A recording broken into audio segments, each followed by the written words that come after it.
శుక్లాంబరధరం విష్ణుం శశివర్ణం చతుర్భుజం ప్రసన్నవదనం ధ్యాయేత్ సర్వవిఘ్నోపశాంతయేత్. గురుర్బ్రహ్మా గురుర్విష్ణుః గురుర్దేవో మహేశ్వరః గురుః సాక్షాత్ పరబ్రహ్మ తస్మై శ్రీగురవే నమః. వాగర్థావివ సంపృక్తౌ వాగర్థ ప్రతిపత్తయే జగతః పితరౌ వందే పార్వతీ పరమేశ్వరౌ. హరి ఓం. నేను మీతో ఒక విషయాన్ని ఇతపూర్వం విజ్ఞాపన చేసి ఉన్నాను. మనకి చాలా ప్రధానమైనటువంటివి ఏవైతే ఉన్నాయో సనాతన ధర్మంలో, అటువంటి వాటిల్లో వివాహం అనేటటువంటిది చాలా ఉత్కృష్టమైనటువంటి స్థానాన్ని పొందినటువంటి విశేషం. కానీ ఇవాళ దురదృష్టవశాత్తు ఏమైపోయిందంటే, పూర్తిగా వివాహానికి సంబంధించినటువంటి వైదిక ధర్మాన్ని విడిచిపెట్టేశారా అంటే అలా ఏం విడిచిపెట్టేలేదు ఎవ్వరు. జాతకాలు చూపించుకుంటున్నారు, ముహూర్తాలు పెట్టించుకుంటున్నారు, పురోహితుణ్ణి పిలుస్తున్నారు, సంభారములు ఏవి సమకూర్చుకోవాలో అవన్నీ సమకూర్చుకుంటున్నారు, పిల్లల్ని తీసుకొచ్చి వేదిక మీద కూర్చోపెడుతున్నారు, అన్నదానం చేస్తున్నారు. ఏవేవి వైదిక ధర్మంలో చెయ్యాలని శాస్త్రం ఉద్ఘాటిస్తోందో వాటన్నింటినీ ఆచరిస్తున్నారు. కానీ ఆచరించడంలో వచ్చినటువంటి పెద్ద వైక్లభ్యం ఎక్కడున్నది అంటే, ఏది చాలా ప్రధానమైనటువంటి అంశం, దేని మీద ఎక్కువ దృష్టి పెట్టవలసి ఉంటుందో అటువంటి దాన్ని విడిచిపెట్టేస్తున్నాం. అక్కర్లేనటువంటి వాటి వైపు అడుగులు వేయడం వల్ల అసలైనటువంటిది భ్రష్టత్వం పొందేస్తాం. ఆ కారణం చేత ఒక్కసారి ఆ వివాహం అనేటటువంటి క్రతువులో ఏ ఏ అంగములున్నాయో, ఏ రకంగా వివాహం జరగాలి అని వేదాల్లో ఉండేటటువంటి మంత్రములు చెప్తున్నాయో, దాన్నే స్మృతులు మాట్లాడాయో, ఆ స్మృతులను వేదమును అనుసరించి మనం ఇవాళ వివాహం చేసినప్పటికీ కూడా ఎక్కడ పొరపాట్లు చేస్తున్నామో దాన్ని ఒక్కసారి మీ దృష్టిలోకి పెట్టడానికి వెనకాతల ఉన్న ఉద్దేశ్యం ఏమి అంటే, ఇప్పుడు మనం ఎవరం పెళ్లి చేసుకోవలసినటువంటి వయస్సులో ఉన్న వాళ్ళమేం కాదు. ఈశ్వరానుగ్రహం వల్ల అటువంటి అవకాశము, అటువంటి అసందర్భమైన విషయము ఎవరికీ కలగకుండుగాక. కానీ ఎందుకు చెప్తున్నాను అంటే, ఈ వైదిక కర్మాచరణము మన బిడ్డల యందు మనం జాగ్రత్తగా ప్రవర్తించడానికి అవకాశాన్ని కల్పిస్తుంది. లేకపోతే ఇప్పుడు ఎందుకండి మాకు పెళ్లి గురించి అని మీరు అడగవలసిన అవసరము లేదు. ఎందుకంటే పెళ్లి గురించి చెప్తే బాగుంటుంది అని అందరూ అనబట్టి కదా ఇవాళ సత్సంగంలో మళ్ళీ ఈ సందర్భాన్ని తీసుకోవలసి వచ్చింది అసలు.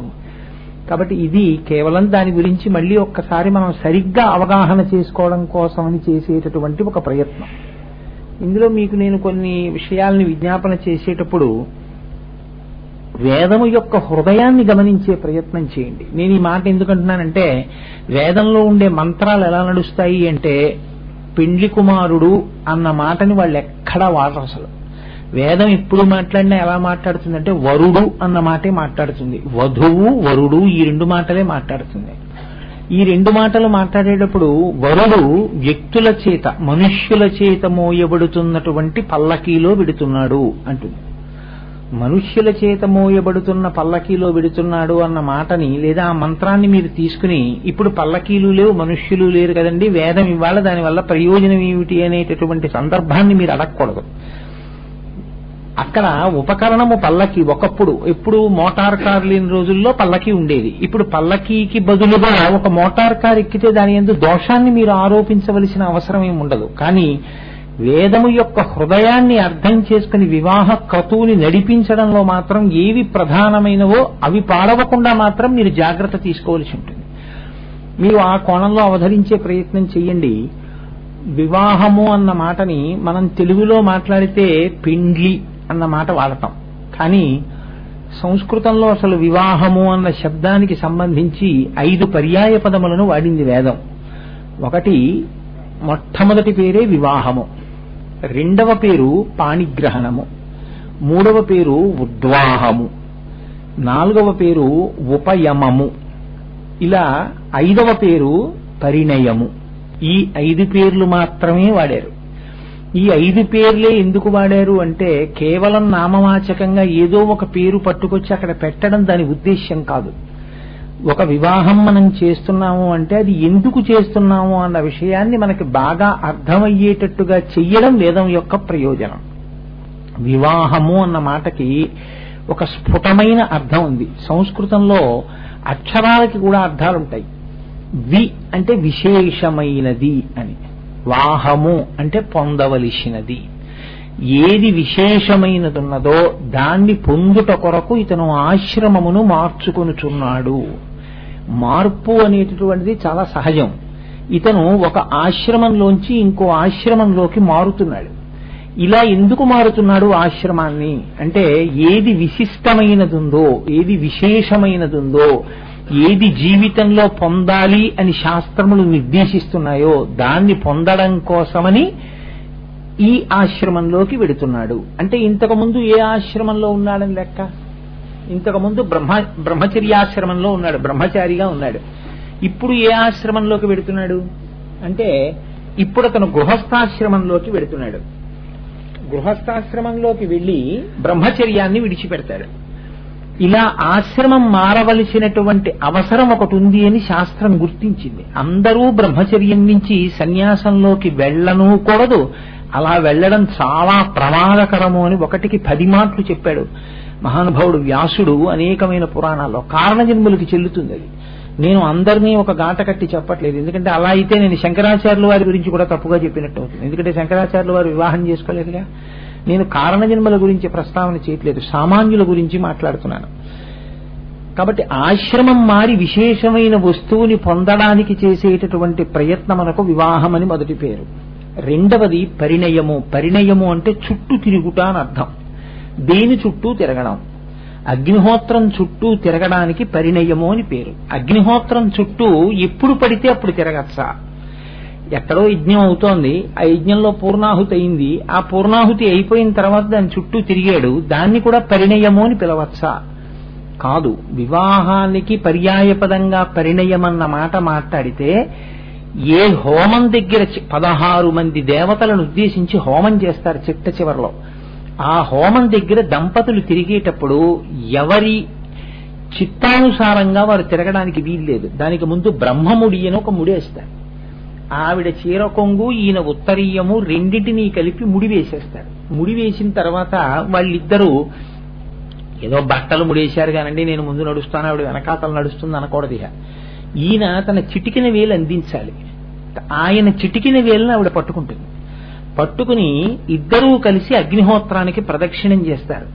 అలా ప్రదక్షిణం చేసినప్పుడు దాని గుర్తేమి అంటే, ఇక నుంచి ఈయన నడిపిస్తాడు, ఈయన నడిపించినటువంటి నడక ఏదో ఇది మంగళప్రదం, నేను ఈయన్ని అనుసరిస్తాను, అనుసరించి ఇద్దరం కలిసి ప్రస్థానం చేస్తాం. ఈ ప్రస్థానం ఎక్కడికెడుతుంది అంటే, ఇహమునందు సుఖములను పొందుతూ మేము అంత్యమునందు ఈశ్వరుణ్ణి చేరుకునేటటువంటి పథానికి వెడతాం అని చేసేటటువంటి ప్రమాణము పరిణయముగా, అంటే ప్రదక్షిణంగా మారితే దాన్ని పరిణయము అని పిలుస్తారు. మిగిలిన వాటిల్లో అలా ఉండదు. పుణ్యం కోసం అగ్నిహోత్రం చుట్టూ తిరుగుతారంటే. మూడవది పాణిగ్రహణము. పాణిగ్రహణము అంటే ఆవిడ చేతిని ఈయన పుచ్చుకుంటారు.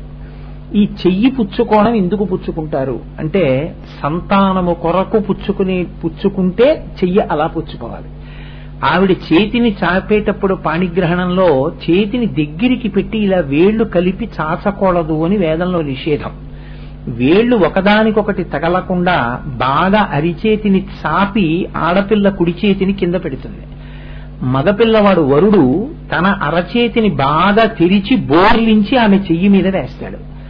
ఈ వేసినప్పుడు శాస్త్రం ఏమందంటే, ఇందులో ఏమాత్రమైన మంత్రం జరుగుతున్నప్పుడు మొహమాట పడి బొటన వేళ్లకి తగలకపోతే మగ సంతానం కలగదు.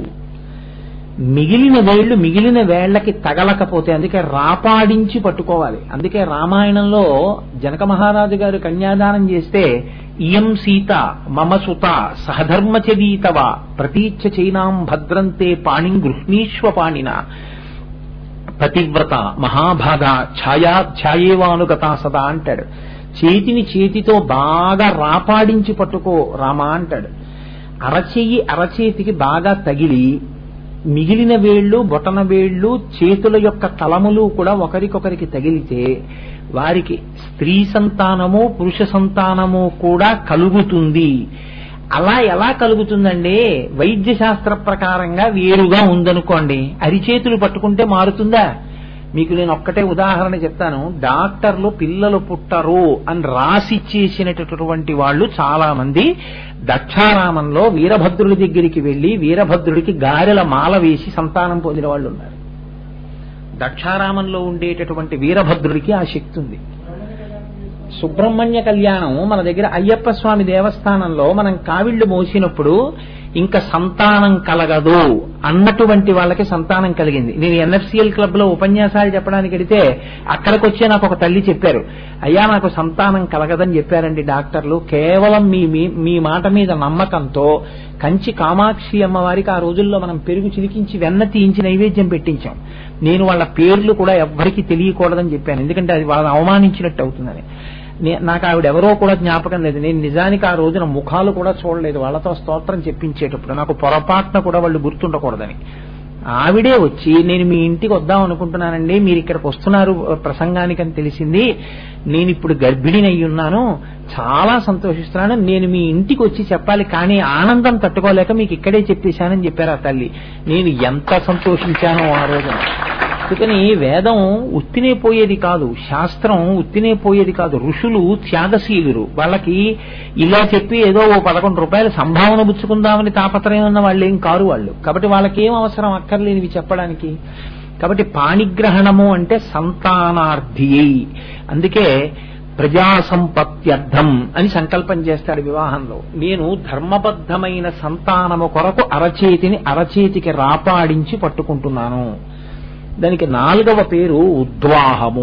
ఉద్వాహము అంటే ఇక్కడ లేని పిల్ల, ఇక్కడ పుట్టని పిల్ల, ఇక్కడ పుట్టినా నా పక్కన ధర్మార్థకామములకు పనికిరాని పిల్ల, వేరొకరి పిల్లని, ఆ పిల్లని నాకు పూర్తిగా దానం చేయకపోయినా నేను తెచ్చుకుంటున్నాను నా ఇంటికి.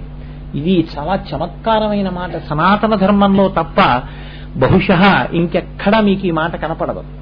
ఉద్వాహము అని ఎందుకంటారంటే ఆ పిల్లని ఆ ఇంటి నుంచి దానం లేకుండా తీసుకొస్తాడు. మరి కన్యాదానం ఉంది కదండి అని మీరు నన్ను మాట అడగచ్చు. సనాతన ధర్మంలో చతుర్థీ విభక్తి వెయ్యనటువంటి దానం అంటూ ఏదైనా ఉంటే కన్యాదానం ఒక్కటే. కన్యాదానం చేసేటప్పుడు చతుర్థీ విభక్తి వేసి కన్యాదానం చేయరు. తెలియక ఇవాళ ఎవరైనా పురోహితులు అలా చతుర్థీ విభక్తి వేసి చెప్పినా వెంటనే కన్యాదాత సవరించాలి. అయ్యో అదేమిటండి అలా చెప్పేస్తున్నారు, ఏదో ఆవును దానం చేసినట్టు దూడం దానం చేసినట్టు మీరు చెప్తున్నారు, సంప్రదాయ అన్న మాట అస్సలు వాడకూడదు కన్యాదానంలో. అలా అనకండి అని చెప్పాలి. ప్రతిగృహ్ణాతు అంటే నేను పుచ్చుకుంటున్నాను అన్న మాటతో ఎన్నడూ కూడా వరుడు కూడా పుచ్చుకోడు. ఓం స్వస్తి అంటాడంతే. ప్రతిపాదయామి అంటాడు కన్యాదాత.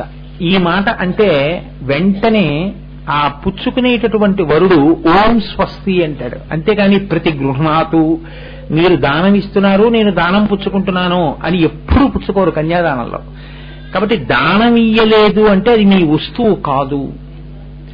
మీ వస్తువు కానటువంటి దాన్ని మీరు మీ ఇంటికి తెచ్చిన ఆధార్య అని ఎలా అంటున్నారు అంటే, ఒక ప్రమాణము చేస్తే వేదం అనుమతించింది కాబట్టి, ఈశ్వరుడు అంగీకరించాడు కాబట్టి, ఈ సృష్టి నడవాలి కాబట్టి ఈశ్వరుడిచ్చినటువంటి స్నేహితురాలుగా మీకు భార్యనిచ్చారు. అందుకే సనాతన ధర్మంలో ఉన్నటువంటి చాలా గొప్పతనం ఏమిటో తెలుసా అండి? ప్రాయశ్చిత్త కాండ అని ఒకటి ఉంది. అంటే మీరు తప్పు చేస్తే దానికి ఒక ప్రాయశ్చిత్తం ఉంటుంది. ప్రాయశ్చిత్తము కానీ విడిపోవడము కానీ ఈ 2 మాటలు లేనిది దేనికి అంటే వివాహానికి ఒక్కదానికి. అసలు మనకి వివాహం చెప్పారు తప్ప విడిపోవడం అన్న మాట అసలు చెప్పలేదు ఇక సనాతన ధర్మం. అంటే ఆ ప్రశ్న మేము మాట్లాడము అని చెప్పిందండి. అసలు ఆ ప్రశ్న లేదు. ఒకసారి కలిపిన తర్వాత ఇక విడిపోవడం అన్నది మేము ఊహించము. చెయ్యరానంత అపరాధం చేస్తే ఆ పిల్ల అని అడిగారు. ఆ పిల్ల ఎటువంటి అపరాధం చేస్తే భ్రష్టుడైపోతాడో భర్త యొక్క కీర్తి నశించిపోతుందో అటువంటి అపరాధం ఆ పిల్ల చేస్తే అప్పుడు ఏం చెయ్యొచ్చని అడిగారు. అనగా నేను దాపరికం ఎందుకు ఉన్న మాట చెప్పాలంటే, భర్త ఉండగా ఆమె పరపురుషుడితో సంగమిస్తే అప్పుడు తెలిసి ఏం చెయ్యాలని అడిగారు. ఆమె పాపము పోగొట్టి ఆమెని ఉద్ధరించి మనస్సు మార్చి నీ వైభవాన్ని తెలియచెప్పి నీ దాన్ని చేసుకో. అంతే. గౌతముడు చేసింది అంతే. రామాయణంలో అహల్య తప్పు చేసింది అని గౌతముడికి తెలుసు, ఇంద్రుడు తప్పు చేశాడని తెలుసు. ఆ తప్పు మళ్ళీ ఇంద్రుడు చెయ్యకుండా ఏం చేస్తే దిద్దుబాటు అవుతాడో అలా శపించాడు. పేతతరు వృషణో భూమౌ సహస్రాక్షస్య తక్షణాత్ అని. అదే అహల్య దగ్గరికి వచ్చేటప్పటికి వాయుభక్ష నిరాహార తప్యంతి భస్మశాయిని, నువ్వు ఇలా తపస్సు చేయి, నీ పాపము పోయిన తర్వాత నిన్ను నేను స్వీకరిస్తానని చెప్పాడు. రామచంద్రమూర్తి యొక్క పాదపరాగము తగిలి ఆవిడ పాపము ఉపశమిస్తే వెంటనే గౌతమ మహర్షి వచ్చావిడిని స్వీకరించి సంతానాన్ని పొందారు. ఒక్క సనాతన ధర్మమునందు మాత్రమే అసలు దంపతులు విడిపోవుట అన్నమాట లేదు. కలిసి ఉండుటయే. విడిపోవడం అంటూ జరిగితే ఒక్కసారి విడిపోవడం, ఎప్పుడు శరీరాలు పడిపోతాయి.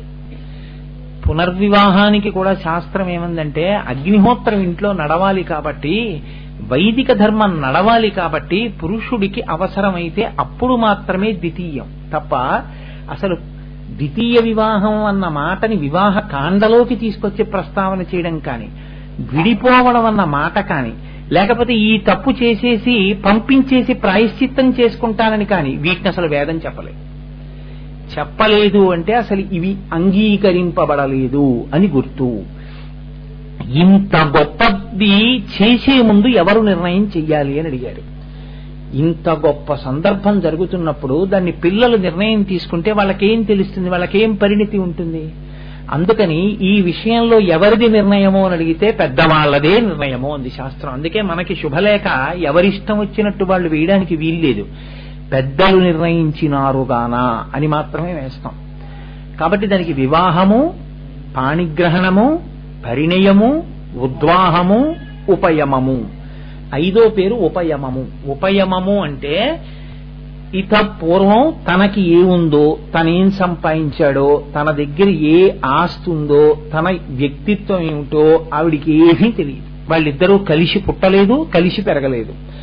ఆవిడ ఎక్కడో పుట్టింది, ఈయన ఎక్కడో పుట్టాడు. ఈయనకి 25 ఏళ్ళు వచ్చాయి, ఆవిడకో 20 ఏళ్ళు వచ్చాయి.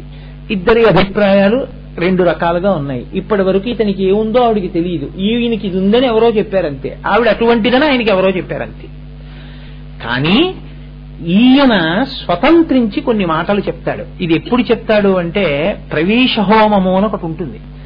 ఆ ప్రవేశ హోమం చేసే ముందు భార్యని దగ్గర కూర్చోపెట్టుకుని తీసుకెళ్లే ముందు, వాహనం ఎక్కించే ముందు కొన్ని మంత్రాలు చెప్తాడు.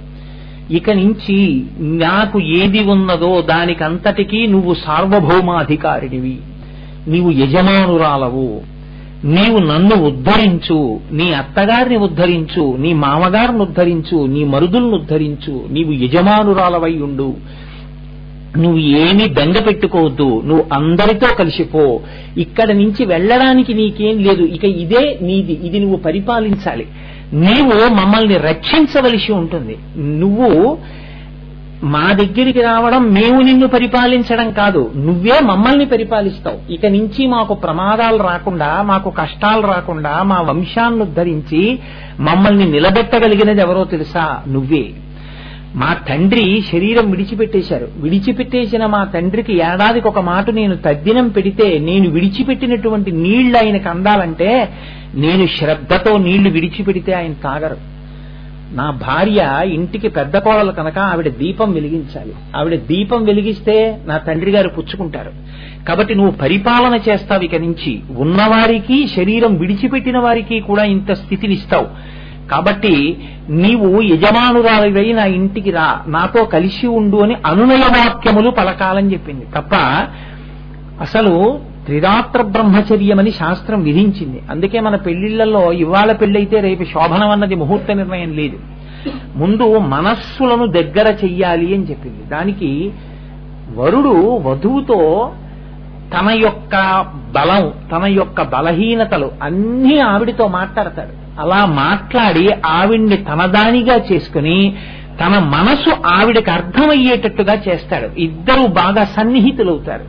ఈ సన్నిహితులయ్యేటటువంటి ప్రక్రియ ఇద్దరూ కలిసి పుట్టకపోయినా ఒక్కసారి ఈ మాట్లాడుకునేటప్పటికి దీనిలో అంతర్లీనంగా ఇక ఈ బంధం విడదు, ఇక 100 ఏళ్లు మేము కలిసే ఉండాలి, ఈ జన్మకి మేమిద్దరం ఇంకింతే, కాబట్టి ఆయన కోసం నేను ఇది వదిలేస్తాను, ఆవిడ కోసం నేను ఇది వదిలేస్తాను అని ఇద్దరు త్యాగం చేసి మానసికంగా ఒకటై ప్రస్థానం చేసేటటువంటి ప్రక్రియకి బీజం పడేటటువంటి పరమ పుణ్యమైనటువంటి సందర్భం అది. కాబట్టి దాన్ని ఉపయమము అని పిలిచింది శాస్త్రం.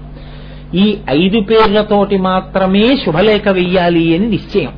అందుకే వివాహ మహోత్సవాహ్వాన శుభపత్రిక, పరిణయ శుభలేఖ, పాణిగ్రహణాహ్వాన శుభపత్రిక, ఉపయమాహ్వాన శుభపత్రిక, ఉద్వాహ ఆహ్వాన శుభపత్రిక. అయితే ఇందులో కొన్ని పేర్లు ఉన్నాయి అని కూడా కొంతమందికి తెలియదు. పరిణయము, వివాహము, పాణిగ్రహణము ఇటువంటి పేర్లు లోకంలో ప్రచారంలో ఉన్నాయి. అయితే గమ్మత్తు ఏమిటంటే ఇందులో ఒక చిత్రమైనటువంటి మాట ఒకటి శాస్త్రం చెప్పింది. సరే, మీరు బాధ్యత అన్నది ఒకటి నిర్ణయం చేశారు. శాస్త్రం ఏదైనా మాట్లాడితే చాలా గహనంగా, చాలా విమర్శనాత్మకంగా, చాలా విశాల బుద్ధితో మాట్లాడుతుంది. ఎందుకని అంటే కేవలము అధికారము తీసుకెళ్లి ఒకళ్ళ దగ్గర పెట్టడం, అభద్రతాభావాన్ని సృష్టించడం శాస్త్రము యొక్క ప్రయోజనం ఎన్నటికీ కాదు.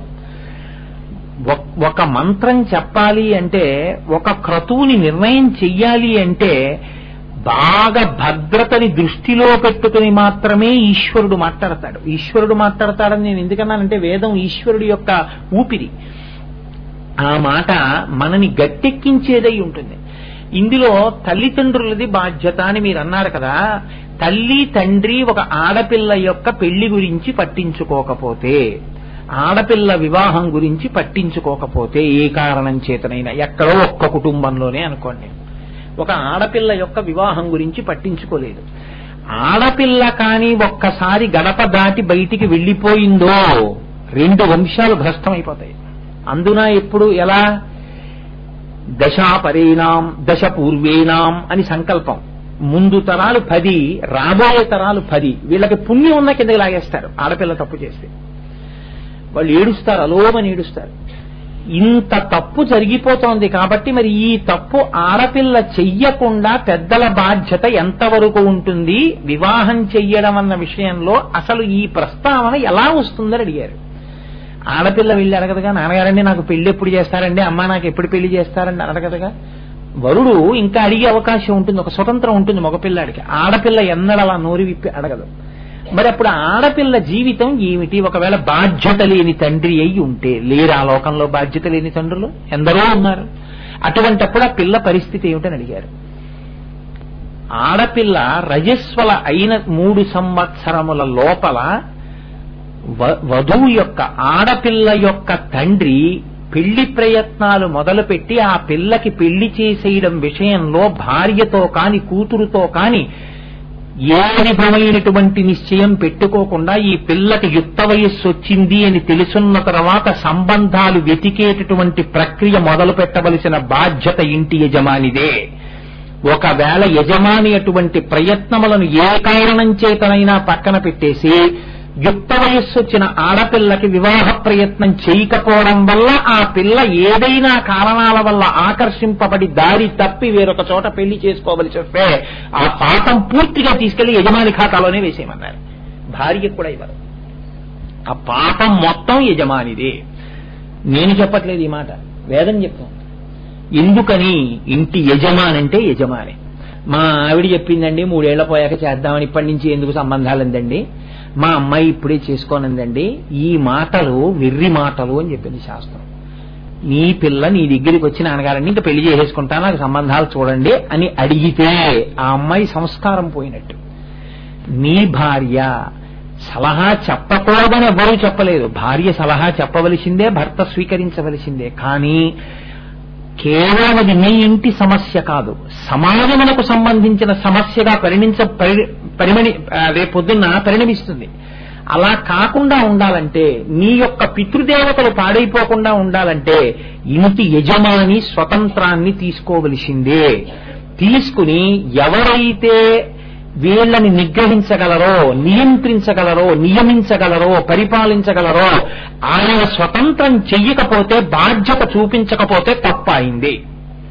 కాబట్టి వేదం చాలా జాగ్రత్తగా ఆలోచించి మాట్లాడుతున్నప్పుడు ఆడపిల్ల తప్ప నచ్చా, ఆడపిల్ల తప్ప అనడానికి వీల్లేదని చెప్పి పరిస్థితిని పరిశీలనం చెయ్యి. ఇంటిలో తండ్రి బాధ్యత లేనివాడైతే ఈ పాపం తీసుకెళ్లి యజమాని ఖాతాలో వేసేయమని చెప్పారు. పెళ్లి ప్రయత్నం చెయ్యడము అన్నప్పుడు, వివాహ ప్రయత్నం చెయ్యడము అన్నప్పుడు మీరు ఒకటి ఆలోచించండి, ఇద్దరూ ఉంటారు. కానీ వేదంలో వివాహ ప్రయత్నం అంటే ముందు ఎవరు చెయ్యాలి అంటే ఆడపిల్ల తండ్రి కాదు, మగపిల్లవాడి తండ్రి చెయ్యాలి. ఇప్పుడు ఆడపిల్ల తండ్రి చేస్తున్నాడు, నేను అదేం పెద్ద దోషం ఏం పట్టను. కానీ శాస్త్ర ప్రకారం అయితే ఏమిటంటే మగపిల్లవాని యొక్క తండ్రి ముందు సరి అయినటువంటి కోడలు కోసం వెతుకుతాడు. ఎందుకని అంటే ఇంటికొచ్చేటటువంటి కోడలు ఇంటి సంప్రదాయాన్ని, ఇంటి సంస్కారాన్ని, ఇంటి వైభవాన్ని నిర్ణయిస్తుంది. అందుని కొడుక్కి తగినటువంటి భార్యని నిర్ణయించే అధికారం మళ్ళీ ఎవరికి ఇచ్చారు అంటే తండ్రికే. కోడల్ని నిర్ణయించే అధికారం భార్యతో సంప్రదించి ఇంటి యజమాని చేస్తాడు. కానీ ఈ అమ్మాయి అన్ని విధాలుగా మనకి అనుగుణంగా ఉంది అని భర్త అన్నాడు అనుకోండి, ఆ పిల్ల ఇంకొక అడుగు పొడుగుంటే బాగుండు అని భార్య ఉందనుకోండి, ఎవరి మాట నెగ్గాలి అంటే భార్య ఇక మాట్లాడకూడదు అని చెప్పింది శాస్త్రం. అందుకే రామచంద్రమూర్తికి భార్యను ఎవరు చూశారు అంటే రామాయణంలో దశరథ మహారాజు గారి. నేను అస్తమానం రామాయణం ఎందుకు చెప్తున్నాను పక్కన అంటే మనుష్య జీవితాన్నంతటినీ నిర్ణయించడానికి వచ్చిన కావ్యమే రామాయణం. అంటే రామాయణమే మనకు ఆదర్శం. అందుకే మీకు రామాయణాన్ని పక్కన చూపిస్తున్నాను. మహానుభావుడు ఆయన నిర్ణయం చేశాడు. దశరథుడు నా తండ్రి దశరథుడు నిర్ణయించాడు కాబట్టి నాకు సీత అంటే ప్రీతి ఎక్కువ అని చెప్పుకున్నాడు రామచంద్రమూర్తి. కాబట్టి తండ్రి తన కొడుక్కి యోగ్యమైనటువంటి భార్యని చూడడంలో అడుగు ముందుకు వేయడం అనేటటువంటిది ముందు తండ్రి చేస్తాడు. ఇక్కడ గమ్మత్తులు కొన్ని చెప్పింది శాస్త్రం. ఆడపిల్ల దగ్గరికి వెళ్లి కోడల్ని చేసుకోవడము అన్నప్పుడు ఏ కారణముల చేత ఆ ఫలానా పిల్లని చేసుకోకూడదని చెప్పచ్చు అని అడిగింది. నేను ఈ మాటలు చెప్పేటప్పుడు మీరు ఒకటి గుర్తుపెట్టుకోండి, నా మనస్సులో ఏమి వ్యక్తులు ఉండరు, నేను శాస్త్రవచనాన్నే మాట్లాడుతుంటాను అంతే. తప్పించి నేనేమి వ్యక్తుల్ని దృష్టిలో పెట్టుకుని ఇవన్నీ మాట్లాడలేను. అలా మాట్లాడితే నేను ఏవి ఎప్పటికీ మాట్లాడలేను. ఎందుకంటే నాకు ఎందరో తెలిసిన వాళ్ళు ఉంటారు, అందులో ఏవేవో కుటుంబాలు ఉంటాయి. అవన్నీ నేను దృష్టిలో పెట్టుకుని శాస్త్రం ఏం మాట్లాడతాను నా బుర్ర. శాస్త్రం మాట్లాడాలనుకున్నప్పుడు అలా వ్యక్తులు కుటుంబాలు ఏం గుర్తుండవు. శాస్త్రం శాస్త్రం అంతే, అంతవరకు. దాని గురించి చెప్పడమే ప్రయోజనం. కనుక ఆడపిల్లని ఇంటి కోడలుగా తెచ్చుకోవాలనుకున్నప్పుడు కొన్ని రకాలైన ఆడపిల్లల యొక్క స్థితిని పరిశీలించి వాళ్ళని కోడలుగా తెచ్చుకోవద్దు అని చెప్పారు. ఎవరిని అంటే, ఒకటి ఆ వంశంలో శ్వేతకుష్ఠ ఉన్మాదము ఇటువంటివి ఉండి ఉంటే క్షేత్రమునందు దోషం వస్తుంది. కాబట్టి అటువంటి ఆడపిల్లని తొందరపడి నీ ఇంటికి కోడలిగా తేవద్దు. కొడుకు పాడైపోతాడు, వంశం పాడైపోతుంది. రెండవది, శాస్త్రం నీవు పరిశీలన చెయ్యవలసిన అవసరం లేకుండానే ఈశ్వరుడు వద్దని చెప్తున్నాడు అని చెప్పడానికి కొన్ని సంకేతాలు పెట్టింది. ఈ పిల్లని మనం అడుగుదాము అని చెప్పి వరుడు యొక్క తండ్రి ఆ ఇంటికి వెళ్లేటప్పటికి ఆ పిల్ల నిద్రపోతూ ఉండి ఉంటే, ఆ పిల్ల ఇంట్లో లేకుండా ఎక్కడికైనా వెళ్లి ఉంటే, ఆ పిల్లకి మగపిల్లలతో స్నేహాలు చాలా ఎక్కువగా ఉంటాయి. స్నేహాలు ఉండకూడదని చెప్పలేదండో, మీరు అది బాగా గుర్తుపెట్టుకోవాలి. చాలా విపరీతమైనటువంటి పురుష స్నేహాలే ఉంటే, విపరీతమైన పొడుగైనటువంటి రోమములుంటే అటువంటి ఆడపిల్లలను ఇంటికి కోడలుగా తెచ్చుకోవద్దు. చాలు, అంతకన్నా నేను ఇంకా పెద్ద దాని గురించి ఎక్కువ లోతైనటువంటి పరిశీలన చేయను. ఎందుకంటే శాస్త్రం 4 విషయాల్ని బాగా దృష్టిలో పెట్టుకోమంది. ఈ 4 నువ్వు దృష్టిలో పెట్టుకుని పరిశీలన చేయి. అందుకే తండ్రి కూడా ఒక అమ్మాయిని కోడలుగా చేసుకోవచ్చా చేసుకోకూడదా అన్నప్పుడు ఒక పెద్దలైనటువంటి వారిని, పెద్దలైన వారంటే శాస్త్ర మర్యాదని దృష్టిలో పెట్టుకునే వారిని, విశాల హృదయం ఉన్న వారిని తోడు తీసుకెళ్లమని చెప్పారు. అందులో 4 తప్పకుండా చూడాలి. మొదటిది విత్తము. విత్తం అంటే డబ్బు. అదేమిటంటే వివాహంలో డబ్బు యొక్క ప్రసక్తి ఎందుకు వచ్చింది అని మీరు అడగచ్చు నన్ను. విత్తం అంటే వాళ్ళకి ఎంత డబ్బు ఉంది, మీకెంత కట్నం ఇస్తారు చూడమని శాస్త్రం చెప్పలేదు. శాస్త్రం కొన్ని కోణాల్లో విత్తాన్ని పరిశీలన చేయమని చెప్పింది. అవి ఒకటి, ఆడపిల్లకి రేపొద్దున్న భర్తగా ఉన్నవాడికి, అనగా తన కొడుక్కి కోడలకి అనుకోండి, ఒక మర్యాద కోరుతుంది శాస్త్రం. ఏది, అతనికి ఒక కష్టం వచ్చింది అనుకోండి, మొట్టమొదట ఎవరింటికి వెళ్ళాలి అంటే అత్తవారింటికే వెళ్ళాలి అతను. ఇప్పుడు మొన్ననెవరో అమెరికా నుంచి వచ్చారు ఈ ఊరు. ఆయన తండ్రి గారు శరీరం వదిలిపెట్టేశారు. ఆయన పితృకార్యం అంతా చేసి అమెరికా వెళ్ళిపోతున్నాడు. శాస్త్ర మర్యాద తెలుసున్నవాడు ఆయన గురుగారు ఒక్కసారి మిమ్మల్ని చూడాలనుందండి, నాకు ఒక్కసారి మిమ్మల్ని చూసి వెళ్ళిపోతాను, నేను మీ ఇంటికి రాకూడదు కదా, నేను మీ ఇంటికి రాకుండా మిమ్మల్నే మా ఇంటికి రమ్మని అడగలేను, కానీ మీరు ఏ గుళ్ళోనైనా ఎన్ని గంటలకు ఎడతారో చెప్తే నేను రోడ్డు మీద నుంచి మిమ్మల్ని చూసి వెళ్ళిపోతాను అన్నాడు. నేను ఎంతో పొంగిపోయా ఆయన ఆప్యాయతకి. అయ్యా ఏం పర్వాలేదు, 11 రోజులు అయిపోయాయి కాబట్టి నేనే మీ ఇంటికి వస్తున్నానని వాళ్ళ ఇంటికి వెళ్ళి మాట్లాడొచ్చాను. అంటే నేనేం ఉదాహరణైపోయాను అనుకోకండి, శాస్త్రం అంగీకరించింది కాబట్టి అది మానవతా సంబంధం, అది చాలా ముఖ్యమైంది. ఆయన కోరుకున్నప్పుడు నేను వెళ్ళాలంతే. ఆయన అంత ఒత్తిడిలోనూ కూడా విశాఖపట్నం వెళ్లి అత్తవారింటిలో బట్టలు పెట్టించుకుని వెళ్ళాలి. అత్తవారింట్లో బట్టలు పెట్టించుకుంటే తప్ప అతను ఇంకొక చోటికి వెళ్ళడానికి లేదు.